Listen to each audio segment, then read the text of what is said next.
All right. Welcome, everyone. Hi. I'm Red Jordan. I'm the Managing Director of the Hardware Services Group here at Fresh.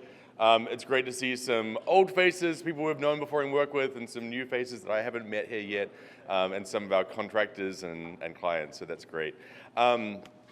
My background is also medical devices, so I've got about 20 years of medical device product development background.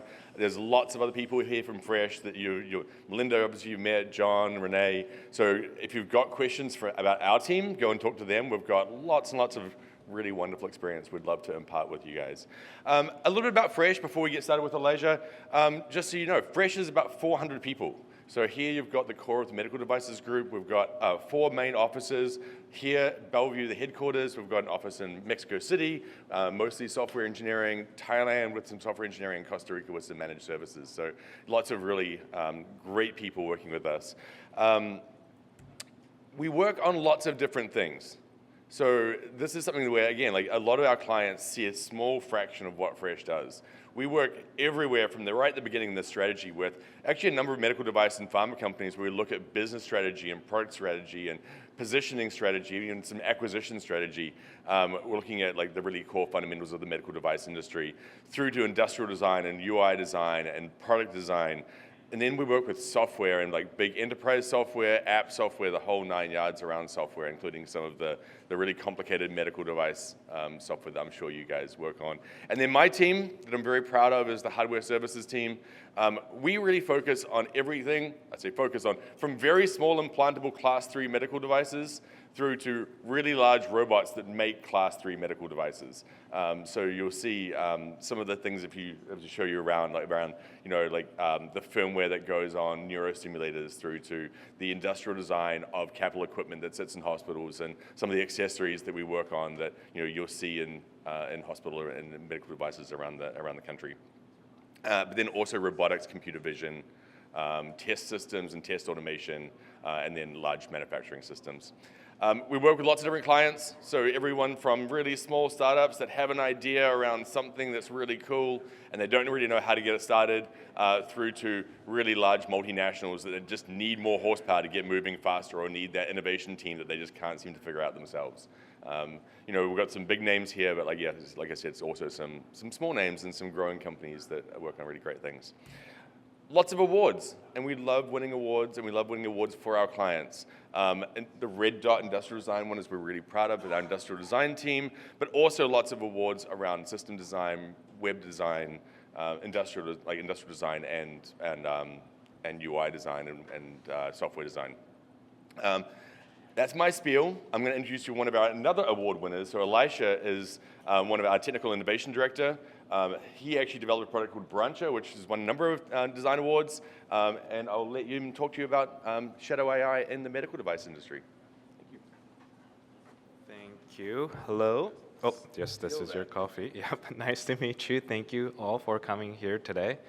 I'm going to get started on the topic of shadow AI. How can you innovate with AI? And best practice for medtech device companies to secure IP.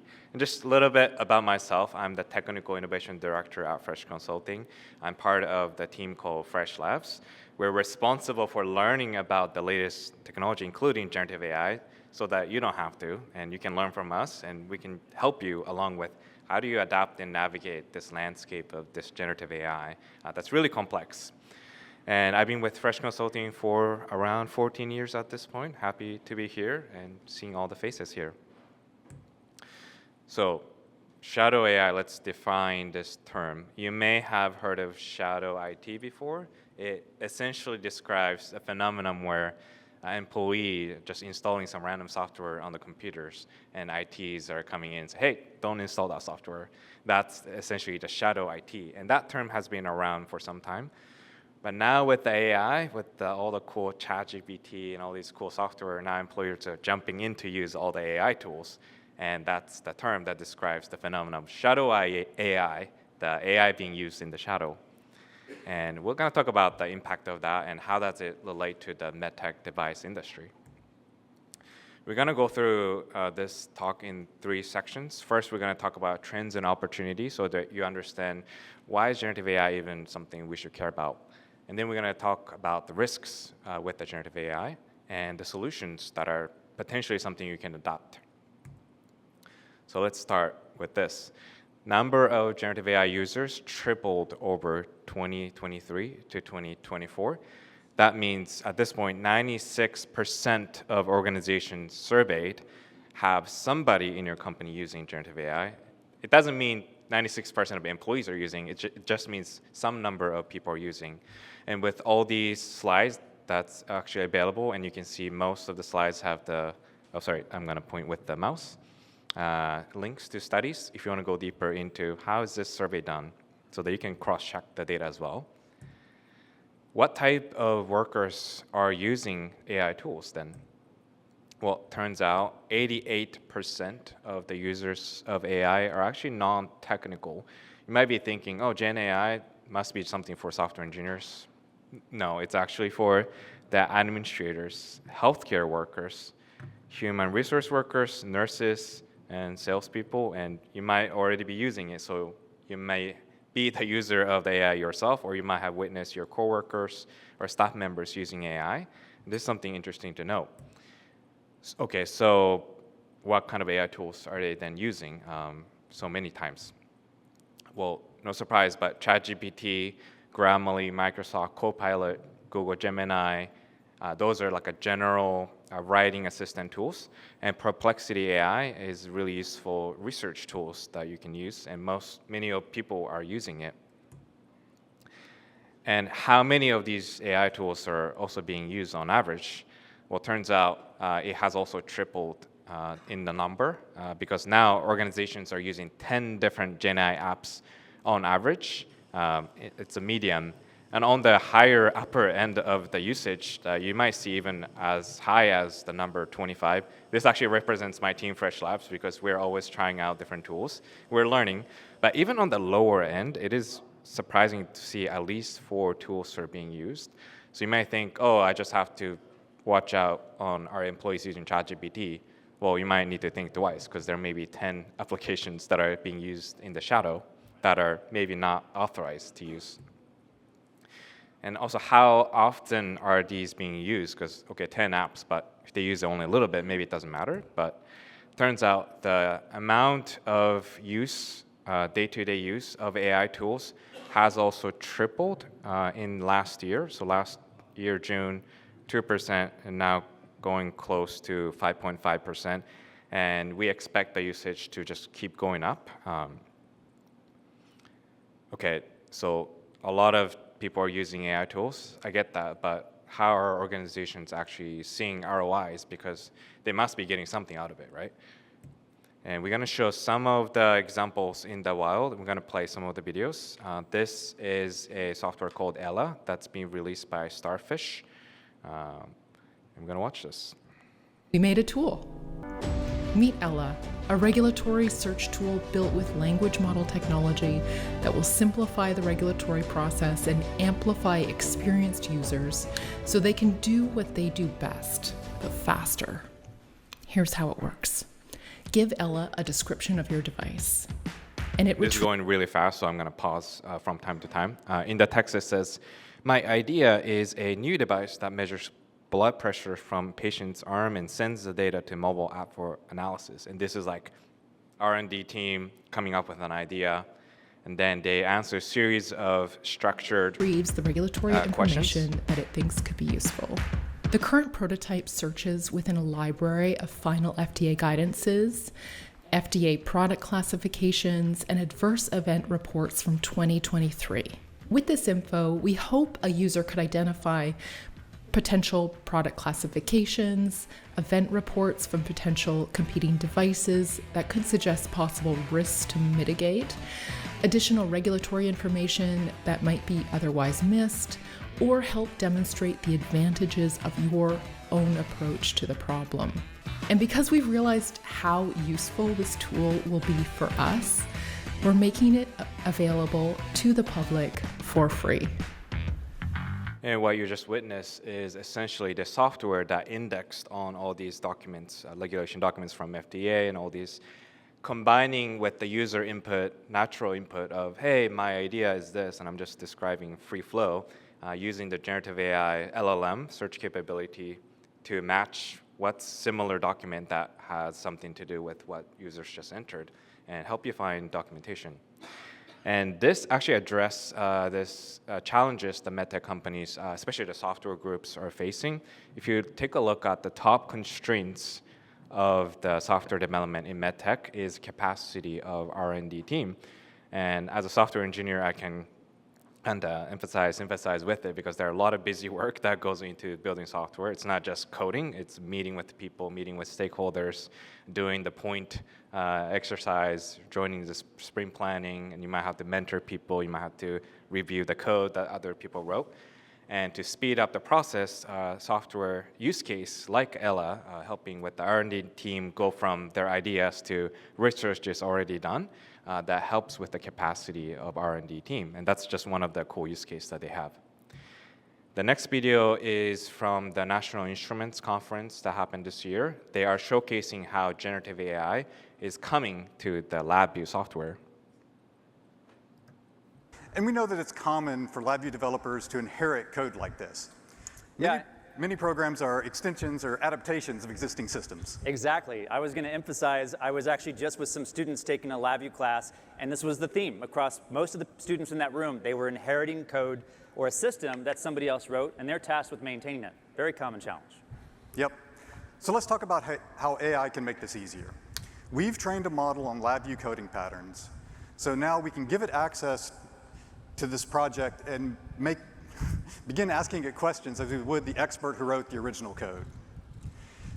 Let's take a look at a recording of an interaction with Nigel, our AI engine, to understand the code. You can see the user select diagnose this VI, and the AI will analyze the diagram and give us a high-level overview. Yeah, so instead of reading that tiny text, why don't you give us a summary of what it's saying? All right. It's explaining that this application is a test bench that is used to synchronize a power supply and a DMM to take a measurement. This is just the high-level overview, but now we can follow up with more specific questions like, how can I add a hardware channel? The AI understands the logic of the code and how it's organized, so now you can see it's giving us advice on how to add the functionality. Okay, so help us understand how this is working. Do we have our own LLM? This is made possible by our generative AI team at NI, working in close collaboration with Microsoft to get. Now, I know many of you or company have LabVIEW developers or working with us who are using LabVIEW software, and this addresses this important question of how can AI be positively impacting software development in medtech. This chart shows the relative importance of software development drivers on overall business performance. And this is coming from the McKinsey study. And one of the top impact is coming from the tools. And if you look at the breakdown of these tools, A, B, C, D, E, F, you can see the planning tools, and these might be like a Jira and some of the other collaboration tools out there. But one of the big component is development tools. And today, IDEs like LabVIEWs are coming prepackaged with the generative AI. I myself use coding editor that has AI now built in to help assist with the coding process. And as you go down low, there's the low code or no code tools, AI assistant in development. I expect these numbers to go up in the near future. And this compose a pretty large component of how software tools can help your developers, can help your R&D team really move fast in the process. And of course, if we can also solve the security and compliance issue by making sure you provide authorized sets of tools, and they don't have to worry about like, wait, can I use this software for my work? Then you're more likely to boost their productivity as well. Also, one of the speaker in the LabVIEW presentation, Elijah Kelly, he's actually coming here today at 6 p.m., 8 p.m. for the LabVIEW meetup we're hosting at Fresh. So if anybody you know are interested, please invite. Of course, there are some examples in the wild as well. Siemens Healthineers shows potential of generative AI in medical technology, and this is just one of many examples of companies approaching and doing the R&D with the generative AI in the space.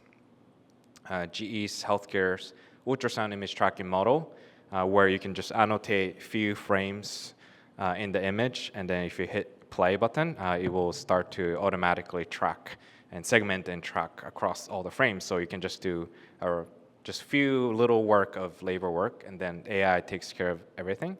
And this is developed by NVIDIA, TensorRT SDK. And without going into the detail, essentially I want to drive the point home that NVIDIA is building a lot of generative AI tools that you can just leverage like out of the box to start to build your own solutions on top of it, just like GE Healthcare did.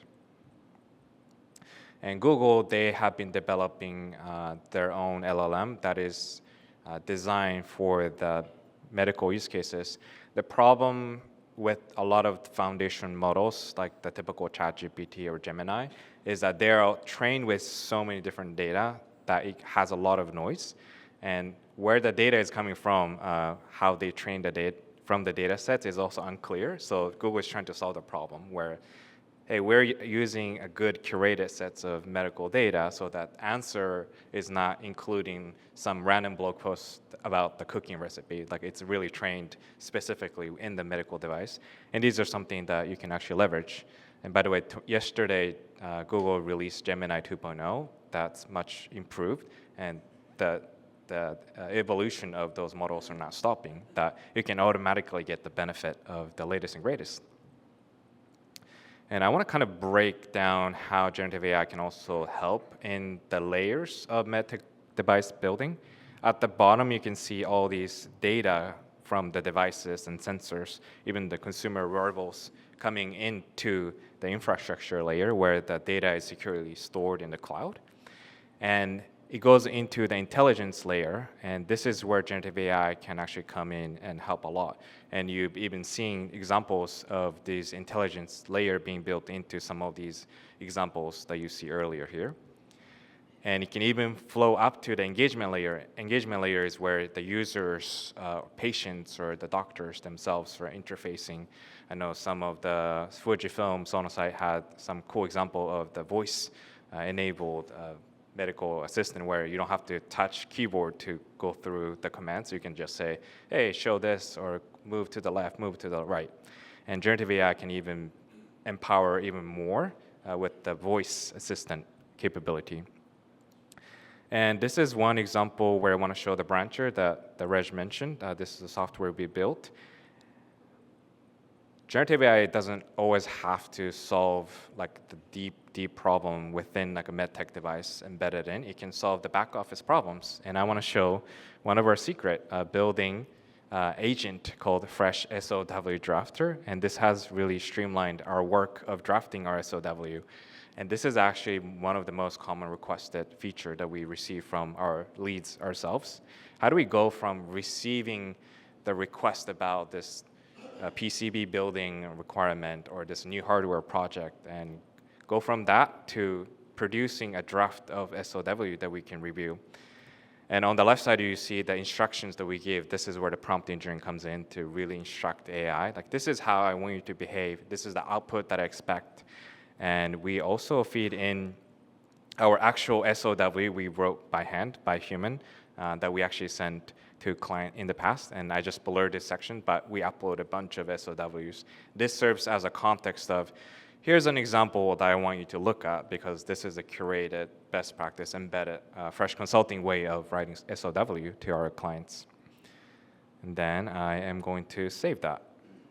And this is no-code tools, so there's no code required. Any of us in our company can deploy and build these agents and build something that's solving their own unique problems instead of bothering software engineers to build some unique purpose-built software. So in this chat, I say, hey, summarize this RFP that I just attached and help me draft SOW. And this agent looks at the RFP, trying to summarize what this project is about. And then, like, as you scroll down, it starts to analyze more. Technical considerations, budget, evaluate criteria. Now, here's the beginning of the draft SOW for the project. Now, obviously, this is not something like we just copy and paste and just send to client. This is just going from 0% to 80% really quickly so that we can send it to the subject matter expert within our company. Make sure they review the content, right? And this used to take us a long time to do because as soon as you have RFP, first you have to find availability in the calendar slot for that person. Like, okay, can we meet this week? No, we're busy. Okay, we're gonna meet next week. Okay, we meet next week, and then we review the content. Okay, give me like a week or two to actually work on SOW. Then you have another meeting, and by the time client may have found another vendor to work with. So time to market is one of the big component where the generative AI can solve. And this is just a summary of what can Gen AI help you, how you can turn proprietary data that you might have and then get actionable outputs, including R&D, some LabVIEW or other software project directly helping with the code analysis. You might have a lot of project data, knowledge-based documents. This is actually really helpful if you're in the HR or human resource department, because you might have lots of documents about not about the employee themselves, but about the policy, work policy, PTO policy, healthcare information that you have, instead of dealing with the phone call or email reply to employees explaining what benefits people have, because I often forget, like, wait, which plan do I have? I need to ask about that. You can actually deploy and build your own LLM chat within your company, and then have a document cited to show that the knowledge is actually coming from this cited document. So it's not just hallucinating with the AI. And then I show some RFP process that can help with that. In summary, this is a great chart depicting the ROI of generative AI across the functions within your company. For example, marketing and sales, you can expect to see increase in revenue if it's on the right side of the category. And also, if you're in the human resources, you can expect to see cost decrease or money saving on the spectrum of using generative AI. And I know some of the companies, it's not just the functional roles that you have within the company. Some of the companies are actually focused on one of these categories of functions. For example, I know one of the companies attending here are focused on representing other manufacturing business, being the sales front for them. And I know some of you have to deal with some risk and legal compliance. I was actually surprised to see that they are the one most likely to see the increase in revenue. This could be because of the time to market. If you think about all these compliance, like taking time to read FDA or even finding the document in the first place, if you can speed up the process, you can turn around your R&D process much faster, and therefore being able to produce more things in the market that can increase the revenue. And human resource, again, cost savings is huge. And I know a lot of you deal with the supply chain inventory management. Within your company, you might be managing it yourself, or you're working with a vendor who you wish that they have better information so that you don't have to do number crunching on the spreadsheet. If you want to build 100 PCBs, well, I just want to answer as to, okay, how many parts do I need to buy? Which parts do I need to buy? Generative AI, based on the description of what you need, might be able to compose a proposed plan on this is what you should buy, and you can buy these right away with the one click. And then, of course, product and service development, those are the product team or R&D team. They expect to see equal amounts of the revenue increase and cost decrease. And IT and software engineering, those are a similar field, but they're also expecting to see quite a bit of cost reductions and also revenue increase. So across the functions and across the company, focusing on, like, I know some of your R&D focused company, and you should definitely see these type of the benefit. The conclusion is that AI is becoming an integral part of workforce with proven ROIs in the market, and this is why your staff members or employees are excited to jump on to ChatGPT and trying to get some shortcut or streamlining their work. But those are without the risks. You see all these cool use case. Great, I'm excited, sign me up. But what are the risks? That's where we're here to learn, right? Well, apparently 38% of employees acknowledge sharing sensitive work info with AI without the permission from the IT team. And you can interpret different information out of this. I think Gen Z millennials, we might be I'm the millennial, but we might be the forefront of all the busy work, and man, there's gotta be a better way, and I'm gonna go ChatGPT and upload some sensitive corporate information, and I'm just not gonna ask my employees about it. Also, apparently, source code and regulated data are among the top sensitive data being uploaded to AI application, this is a little bit concerning. Now, I would say source code, depending on what you're writing, may or may not matter. If it's a front-end code with CSS class, might not matter as much, but regulated data, this is a pretty concerning amount of information going up. You might think like, oh, my employees are great, I trust them. Like, maybe not. Maybe you want to inspect a little bit more carefully to ensure they are not sharing regulated data. And there's intellectual property. This is really important in our fields, right? Make sure our IPs are protected, that our competitors not somehow being able to access this. Passwords and keys are another little portion of it. And here's what surprised me actually. Cloud storage and collaboration apps were the source of sensitive data with GenAI tools 84% of the time.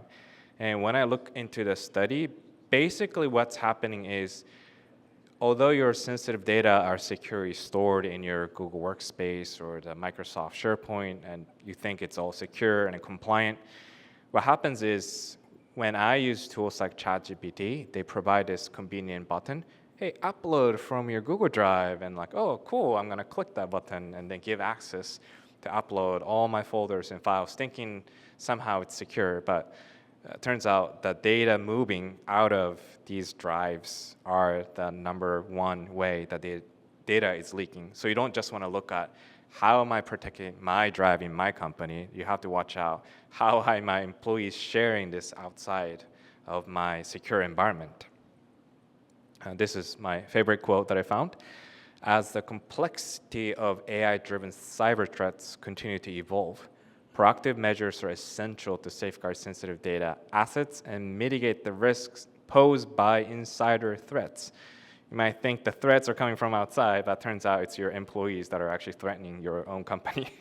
So something to take away from this, right? Talk to your team and make sure they're not doing this. So all these risks now leading you to, okay, hype cycle of like, oh wow, AI is great. Like, wait, no, AI is bad. It's scary. Well, should AI tools be banned then? Well, maybe not so fast. This is an article on TechCrunch about Samsung banning the use of generative AI tools like ChatGPT after April internal data leak. And this was last May 2023. They found that one of the firmware engineers have uploaded their source code to ChatGPT in order to debug.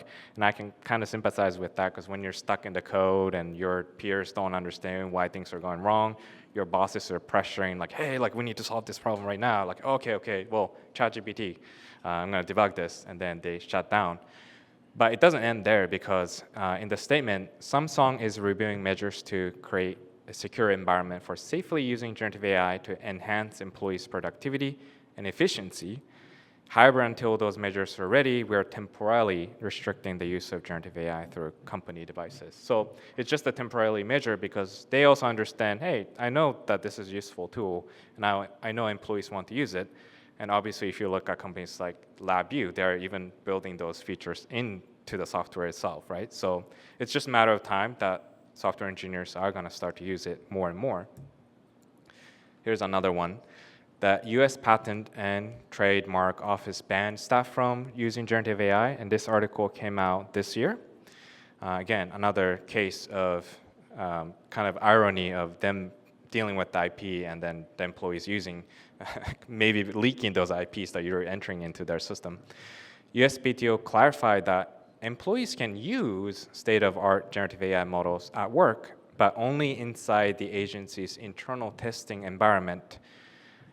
Innovators from across USPTO are now using the AI lab, this is pointing to their internal testing environment, to better understand generative AI's capabilities and limitations and to prototype AI-powered solutions to critical business needs.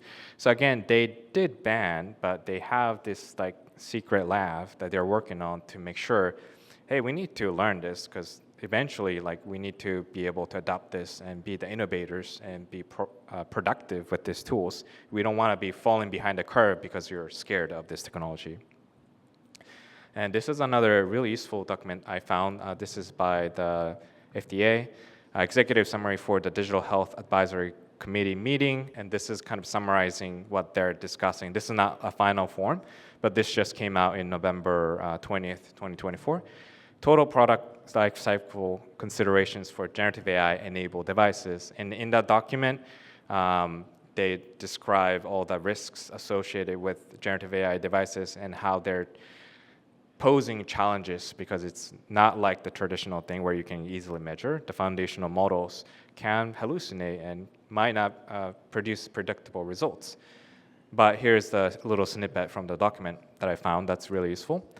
While there may be challenges in applying FDA's current risk-based approach to GenAI-enabled products, with an appropriate understanding of the design and control of the GenAI model and its underlying foundation model, and the intended use and technical characteristics of GenAI-enabled product, FDA can make a determination of how to apply our regulatory oversight and ensure device safety and effectiveness.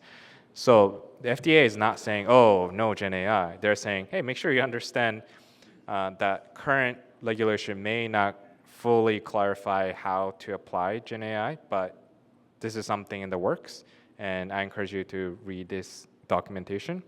And this is the proposed total product life cycle. And there's a lot here, and there's a lot to chew on, and obviously this is where someone like Fresh can be a partner for your company to help navigate all these complex world of how do you go through this process of getting generative AI, or any AI even at the base level, be embedded into your product. What are some of the key aspects of data safety that you want to drive home today? One, if you're using and adopting tools like ChatGPT, and you say, okay, fine, let's use ChatGPT, that's fine. You want to be aware of these things. Services for individuals such as ChatGPT and DALL-E, when you use those tools, we may use your content to train our models. Although you can technically opt out, as an individual account, you cannot, IT team cannot just go into individual account and turn these things off. You have to ask your employees, hey, can you click that? Make sure you never turn that back on. But if you use a business version, such as ChatGPT Team, ChatGPT Enterprise, and our API platform, by default, we do not train on any inputs or outputs, and admins have capability to turn this on or off, and of course you want to always keep it off. Don't give out any of the information that you don't need to give it out. So that's making sure that your company data, whether it's an input or output, it's not flowing back to the training. This is another key term, IP indemnity, which provides protection against IP-related legal claims. And you can see how Perplexity AI got sued by the News Corp because allegedly Wall Street Journal, New York Post were used to train their data, and Perplexity was not giving proper credit. So if your company is ever thinking of, I'm going to use Perplexity to draft a blog post paper about the shadow AI in medtech industry, and you might go through the prompt and draft it, but you might find that it might be plagiarizing some articles that's written by somebody else without giving credit, and now you're going to get sued by News Corp, and you have no defense. You have no IP indemnity. Perplexity is not going to protect you with that process. So when you're signing up for tools like GitHub Copilot, which is the AI assistant, you want to make sure that this IP indemnity has a checkbox to it. Make sure that's enabled, and most of the individual plans, even if you pay for it, doesn't give you all these protections. So make sure you look at these terms carefully. And also when it comes to BAA and HIPAA compliance, you do need to inquiry about it with each AI tool providers. This is from the OpenAI. How do I get started? If you require BAA before you can use your API, email us. Can I get BAA for ChatGPT? Well, contact sales. Are all API services covered by BAA? No, only subsets of it. So you still have to navigate. Even when you use enterprise software with the ChatGPT, you still have to navigate. And when you're using APIs, most of it is actually not allowed to use. If you enter into the agreement, you can only use 2 from the list of all the cool tools OpenAI have. And also, it's always best practice to de-identify patient data sets before uploading them to AI. Some cases might warrant you uploading some data to generative AI, and make sure it's all scrubbed out, it's all clean and clear, and there's some guidance around that. And there's some useful paper that you can read on AI chatbots and challenges of HIPAA compliance to learn more about this subject. And this is a handy takeaway that it's available for you to scan. You can scan this later. We actually track some legal readiness of using AI tools because internally for our own software engineering team, we had to evaluate these tools because they keep asking, hey, can I use Copilot? Hey, can I use this and that? Well, let's study and make sure first, do we have IP indemnity cover? Do we have data protection cover?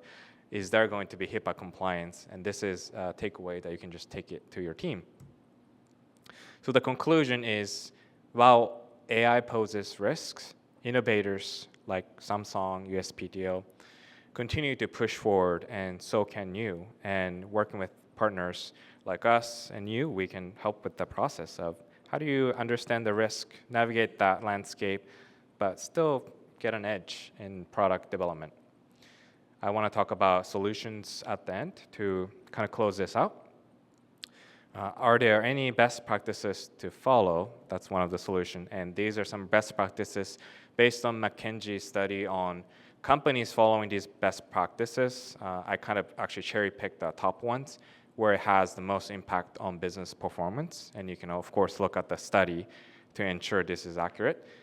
This is also a takeaway that you can take to your team. You can print these out, or you can digitally just have a meeting with your team members, especially going into 2025. Hey, we probably should check out this document, see if we're actually following this process as we're adopting AI. And if not, how can we make sure all these things have a checkbox within our company? And what are some of the safe AI use options available in the market?